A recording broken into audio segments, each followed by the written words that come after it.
salaamaaleykum internet du Sénégal tey nag ñu indi leen fi koo xam ne moom elle est appréciée mën naa ko wax parce que série bu polémique la mais moom rôle am dañ ko apprécier internet yi dañ koy commenter et puis ñëpp bëgg ko daal mën naa ko wax alors ma bàyyi la nga présenté wu.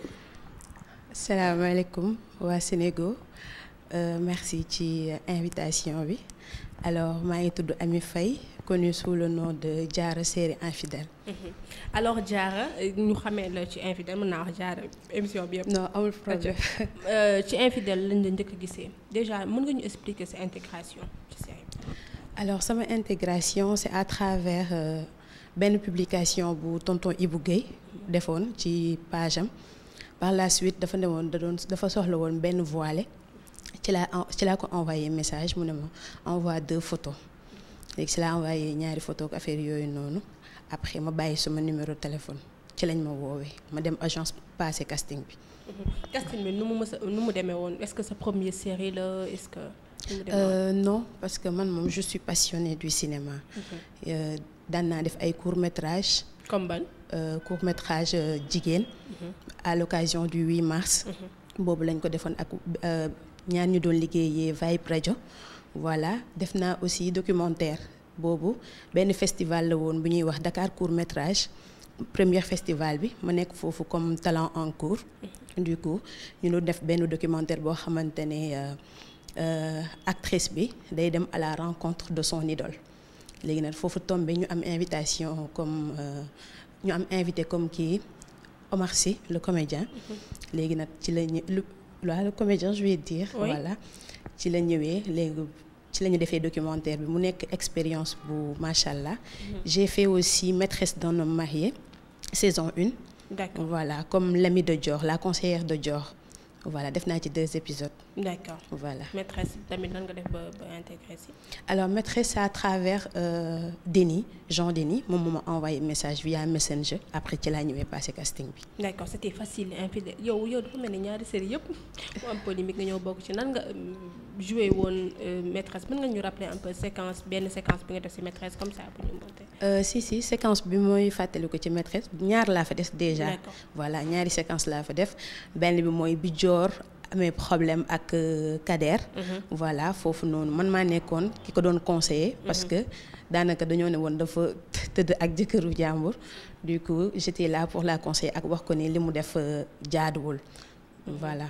D'accord alors sa rôle ñëw ci Diarra ci Infidèle sa pudeur la ñu bëri wax ne non dafa yaaramee dafa sedd waxam dafa kii appréciation sénégalais yi nan nga ko gisee.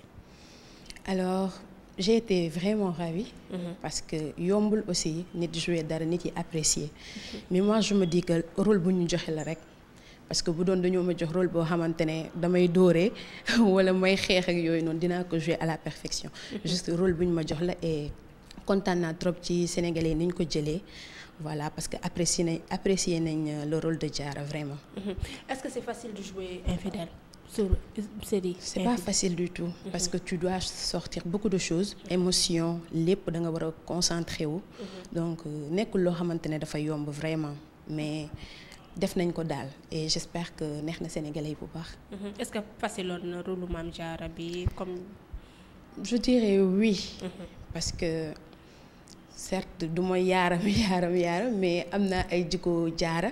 parce que Diarra elle est calme. voilà elle est une fille posée et tout donc moi je me dis que je suis une fille posée. parce que xam naa li may def donc dans le rôle de Diarra une fille boo xamante ne maanaam ñëpp ko naw à travers son caractère. à travers aussi respect bi nga xamante ne moom lay dégager man je me dis que jàng naa ci Diarra tuuti daal. même bu nekkee amoon na lu nekk ci man mais gën naa jàng ci rôle Diarra bi. si rôle bi tamit nga toog nekk benn femme boo xam ne day toppatoo ay frères am ci biir kër gi en même temps di jàngale nan nga gisee genre ñuy dund ñu lu mel noonu. alors yombul parce que déjà. nga nekk benn jigéen ci kër. gisoo yaay gisoo papa dafa metti en plus nga nekk ak ay góor des fois nga war a comprendre seen humeur parce que sa mag dina liggéey ñëw du wàcceek dara yow bu nekkee da nga topp sa bëgg-bëgg àdduna tam nga sonal ko ci donc Diarra mu nekk koo xamante ne sonalul magam ci dara. sonalul au contraire mag bi mooy bëgg lu ko neex voilà man je me dis que c'est pas facile te am na ñuy dund situation bu mel noonu au Sénégal. diine bi tamit ñu bëri wax nañ ko ci film bi ak yooyu noonu loolu tamit lan mooy si sa xalaat. waaw mu nekk benn affaire bu rafet laay wax parce que déjà. mooy référence bi quoi Diarra mooy référence bi si. comme Diarra rôle bi mu joué rek nit moom faw nga xam sa diine. dëgg la nag waxuñu ne ñun dañoo xam à 100% mais ñu ngi jéem di def li nga xamante ne voilà mën nañ ko ci suñu diine en fait. voilà Rijal sa complicité ak moom parce que dafa mel ni comme sa frère dëggantaan la dans la vraie vie lan la da ngeen xamante ne alors Rijal mu nekk nit ku baax. franchement nit yi de am na ñuy wax ne sax dañoo ndróo man ak moom dañ koy wax donc xamante woon nañ avant parce que ci ay festival mais sama mag la gënoon a miin sama mag bu jigéen vu que elle est dans le milieu donc looloo tax Binta Faye d'accord mais elle n'est pas au Sénégal mu ngi extérieur di continuer jàngam foofu noonu donc moom la gënoon a miin et tout donc mu nekk nit koo xamante ne c'est facile de jouer avec lui parce que dalay jox yow bu nekkee da nga jouer carrément moom dalay jàppale déjà donc mu nekk jeu boo xamante ne ça a été facile pour moi je vais dire. mais après jeu bi est-ce que am ngeen contact. oui bien sûr dañuy déggante daf may tooñ. naan damaa doy waar parce que day naan sama rakk ji da ngaa bëgg ay snap ak yooyu noonu du coup moom Diarra bi da koy gis carrément même en dehors du plateau. Diarra bi lay dund. vraiment mu nekk ku baax ku may conseiller ak ko aussi ko xamante ne daf may wan yoon bi bu baax. d'accord saraxu série bi nag sarax bi kooku mooy saraxu série bi moom. bàyyi leen sama doom Capo donc moom tamit mu am benn relation bu am ak moom ci série bi. déjà nga wane relation jarbaat ak tantam wala umpaañam noonu nan la demee yow ak Capo. alors Capo bu may wax ci moom damay ree parce que nit ku baax la. voilà mu nekk koo xamante ne. te dégg naa mooy monteur kii de. waaw il est super bien macha allah. dafa mën li muy def donc c'est pas facile de jouer avec lui quand je dis c'est pas facile maanaam. waaw boo mënul téye sa reetaan yi di nga ree ba fàtte li ngay def. mais man ak moom dëgg la des fois damay ree mais damay muñ. parce que damay xam ne su ma reetaanee rek tam ma yàq affaire ndax man su ma reetaanee du jeex donc c'est facile de jouer avec lui mu nekk nit ku baax koo xamante ne dafa mën li muy def gëm boppam. lan mooy point commun Ami Faye ak Diarra est-ce que am na point commun déjà. est-ce que Ami Faye gënul xumb rakkaaju di dem ci ay di kii yi di ripañ fële di kii fee yëngatu non Ami Faye defe naa yombul de fi lay nekk di alors je dis Ami moo gën a xumb Diarra. d'accord voilà Ami moo gën a xumb Diarra parce que ci li nga yëngatu aussi da koy laajte. ci ngay yëngatu maanaam nit yi ngay defal échange. yooyu yëpp da koy laajte mais je dirais que am nañ ay points en commun yu bari comme jullite bi. voilà ruus nit. voilé voilà je suis voilée de nature. et ça fait longtemps su ma miinul nit. damay wàññi en fait damay jël samay garde parce que bëgguma jékki-jékki di dugg nit noonu. il faut ma xam la balaa ma laa wan sama jikko wan la ne je suis voilà de nature folle. voilà bon waaye de nature folle. ok ma mun a tooñ. alors sa rôle sa waa kër lan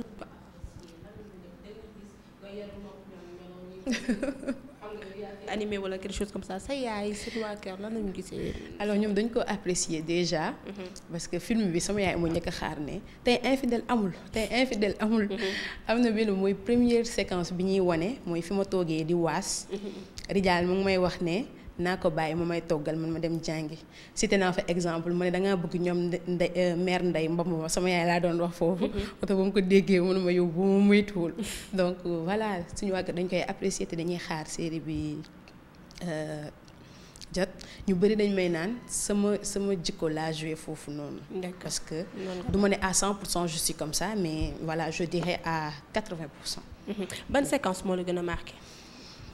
séquence bi ma gën a marqué ñaar déjà mooy bi nga xamante ne jooy naa mooy jour boobu bu ma tooñee Rijal dugg ci oto. Bouba waaye séquence bi ma gën a ñaari séquence lay wax sax. mooy bi nga xamante ne jooy naa mooy bi ma duggee ci oto Bouba boobu sama voilà ma ñëw sama mag mer parce que bëgguma muy mer. bëgguma mu mere ma ndax moom laa am moom ak Capo donc jour boobu noonu ça m'a marqué. ak bi Capo génnee kër gi aussi loolu. ça m'a boobu da nga jooy carrément. Oui. boobu amul séquence boobu amul woon séquence jooy waaw mais de tristesse je vais dire parce que Capo moom laa gën certes li jaar sama mag la mais Capo laa gën a miinanteel à travers ses folies à travers aussi li nga xamante ne mu ngi koy def maanaam di ma reetaanloo bëggul dara lu ma métti donc ba muy génn kër gi loolu métti woon na ma trop. Alors am na benn séquence bu ma marqué man bëggoon naa nga cité ko mooy Mariama conseillère bi nga doon. genre gis jigéen parce que ñu bëri boo ñëwee di leen wax seen jaar-jaar dañ lay jugé. mais xaw ma boobu li nga ko joué. même bu fekkee scénario la mais le fait que nga dalal nit ki. boobu tamit les gens ont apprécié boobu moom mooy sama préféré. waaw si. Alors je dirais que voilà parce que certes scénario la. mais man je me dis que faut pas juger les gens. nit ki bu ñëwee ak histoire am nit ki bu ñëwee ak naqaram li la war mooy nga defal ko ci kaw defal boobu noonu dina am ay leçons yoo koy jox nga xamante ne moom bu demee ba toog dina xam ne ah kii de am na lu ma wax. donc dina ko ci tirer bu baax man je me dis que dans la vie il faut pas juger les gens. il faut que nga dalal nit conseiller ko loolu mooy mën a tax bu ëllëgee dina lu bëri dina la koy wax pour yow nga koy teg ci yoon. d'accord alors séquence bu gën a reetaandu boo xam ne boo bëggoon naa nga cité ko tamit mooy Capo bu muy jël mantalaatoon ba boobu est-ce que reetaan wa carrément génn ci série bi. boobu am na séquence boo xamante ne sax tourné nañ ko mais dañoo arrêté ndax dama jékki-jékki rek xàqataay. ndax Capo ni mu doon def kanam gi. loolu dafa ma reetaanloo. donc séquence boobu neexoon na trop macha allah parce que voilà il l'a fait et il a vraiment cartonné. Alors mis à part série bi Amel si lan lay yëngatu. Alors mis à part je fais une formation en communication journalisme et je suis modèle photo aussi depuis longtemps avant la série et voilà am naa 2 nouveaux projets benn bi ça s'appelle les sorties de Miana. Vu que on m'appelle Miana c'est un surnom.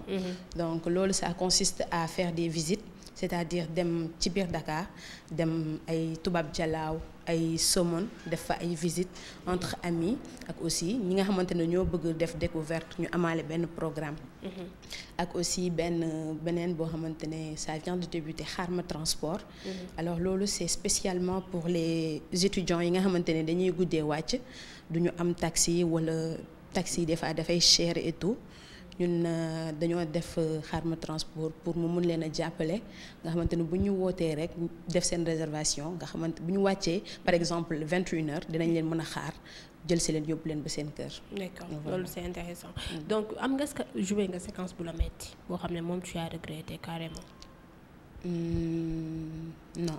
amul bu ma regretté. waaw non boo xam ne nag moom regretté nga ko. non waaw parce que dafa amoon peut-être benn coow bu ndaw bu amoon infidèle bi ñu koy njëkk a critiqué c'était Jamra nga téye benn cahier indi woon polémique bu bari ñu tudd la ci ak yooyu noonu nan nga ko dundee ba coow loolu amee.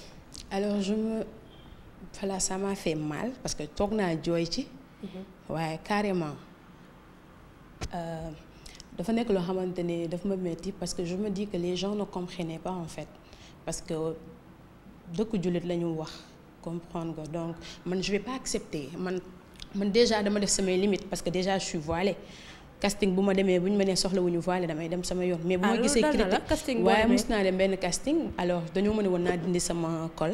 man leen je vais pas le faire du ma ko def certes bëgg naa cinéma beeg yooyu noonu bëgg naa ci avancer mais du tax. kii wu àdduna neex-neexu àdduna du tax ma dindi sama col. donc ba ma amee je dirais 9 ans. la série sénégalaise. waaye non pas série sénégalaise mais ce sont des castings. Voilà casting la woon donc je me dis que les gens ne comprenaient pas en fait parce que man affaire kay bi sax je vais pas en parler parce que tonton Ibou wax na ci déjà ba pare jusque comprendre ñu man duma accepter du jouer loo xamante ne. dañ may sànni xeer wala leneen dañuy yeete. mais ça t'a fait mal quand même. Ouais, ça m'a vraiment fait mal waxtaanee ci ak sama yaay ak sama mag bu jigéen ba ma ne woon sax damay bàyyi. série bi carrément. dama ne woon damay bàyyi mais après ils m'ont conseillé me dire que comme que yaa ngi ciy soog a dugg di nga dégg lu nekk nit yi duñu comprendre mais après la ñuy comprendre ce rôle ak affaire yooyu noonu. parce que certes bëgg naa milieu bi mais dama ragal parce que bëgguma ay baatu ginnaaw. donc voilà ça m'a fait vraiment mal. waaw ak infidèle rumeur yi tamit wax ju bari ci série bi nu mu demee. xam nga voilé yow nga bokk ci. loolu tamit ça a été. ouais ça a été facile pour moi parce que man je me dis que nëbbatuwuma dama joué loo xamante ne dafa am ci société bi. mais le fait que ñuy critiquer série bi de manière générale. alors je me dis que loolu moo nekk Sénégal. loolu moo fi nekk. parce que déjà dañoo def ñaari épisode coow li commencé mais léegi ñëpp noppi nañ parce que xam nañu sensu infidèle.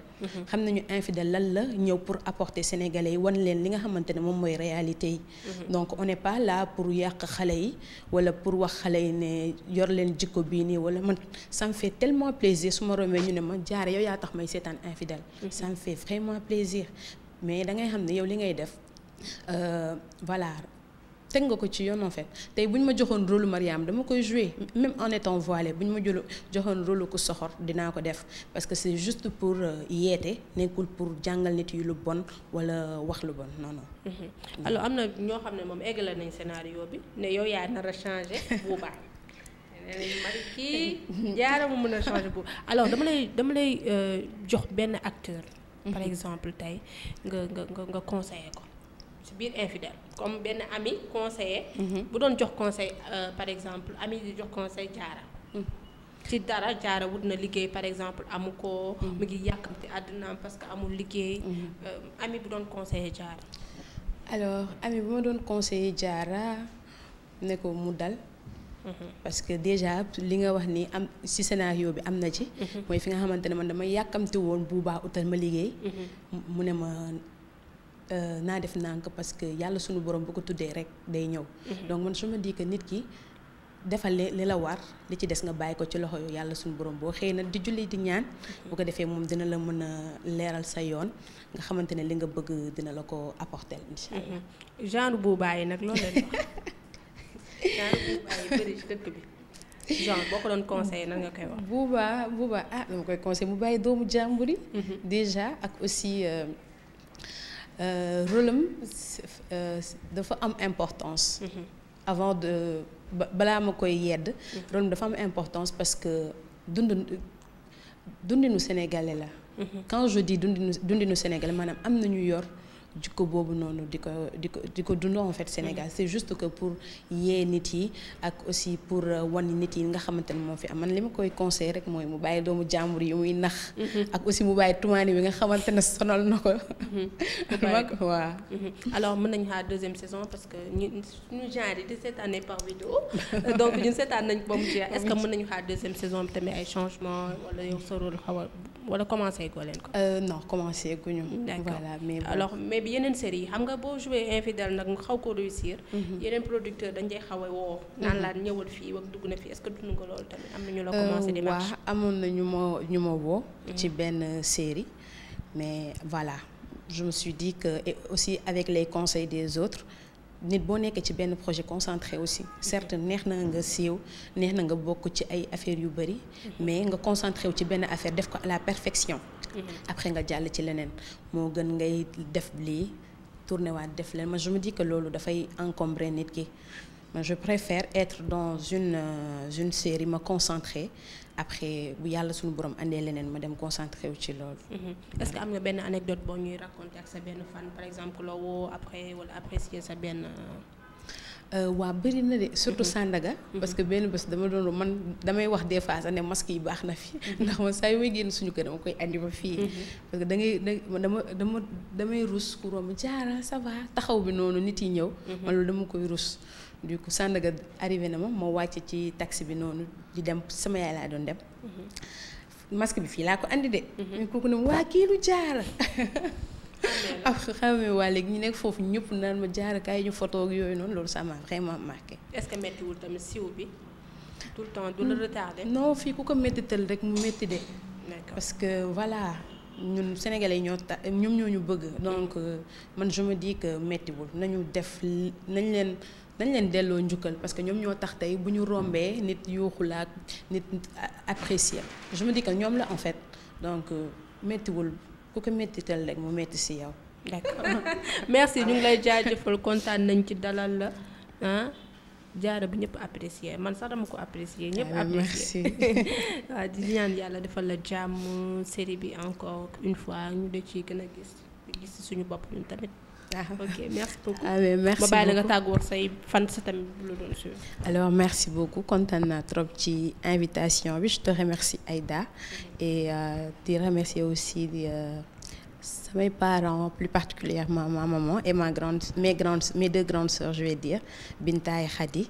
De remercier aussi Abdou Saliou, sama xarit bi ma àndal tey. Donc voilà, et di jaajëfal sénégalais yi nga xamantene voilà, ils ont vraiment apprécié le rôle de Diarra.